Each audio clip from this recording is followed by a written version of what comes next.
Welcome back to the Instant Fame.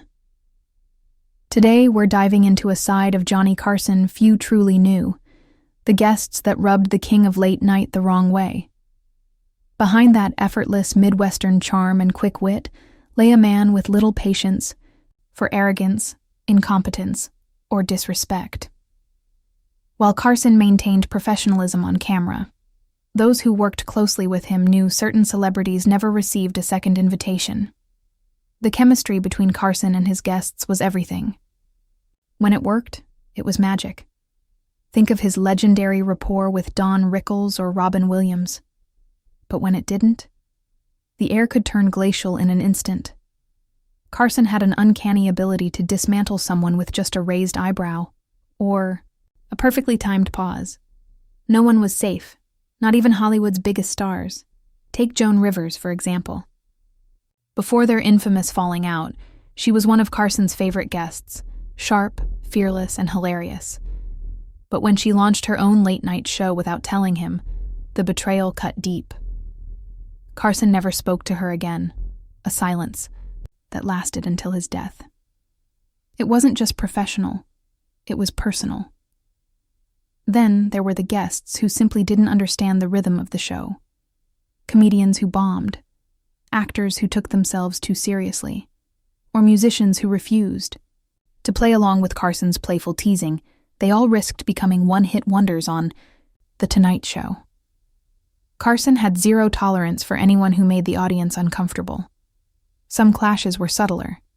Frank Sinatra, for instance, commanded respect, but his occasional volatility kept Carson on edge.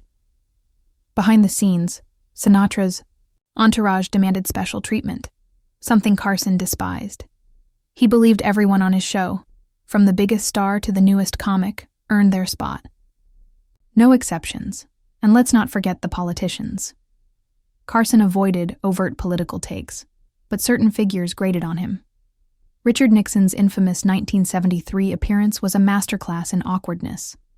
Carson's jokes landed with thuds, and Nixon's attempts at humor fell painfully flat. The tension was palpable, a rare misfire in Carson's otherwise flawless record. But perhaps the most fascinating dynamic was with younger comedians who didn't get Carson's style. In the 80s and 90s, as comedy grew edgier, some up-and-comers saw Carson as outdated.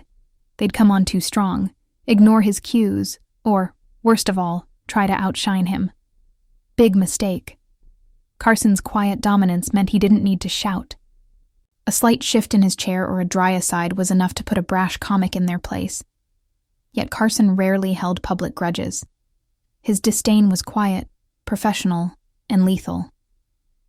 If a guest bombed or behaved badly, they simply weren't invited back.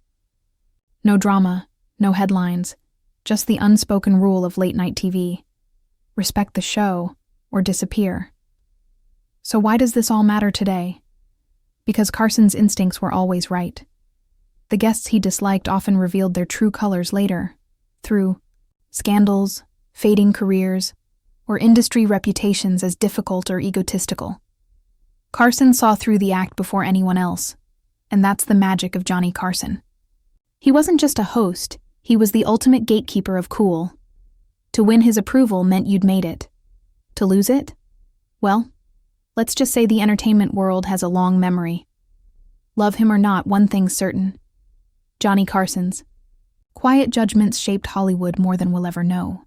So tell me, which modern talk show host do you think carries that same unshakable authority?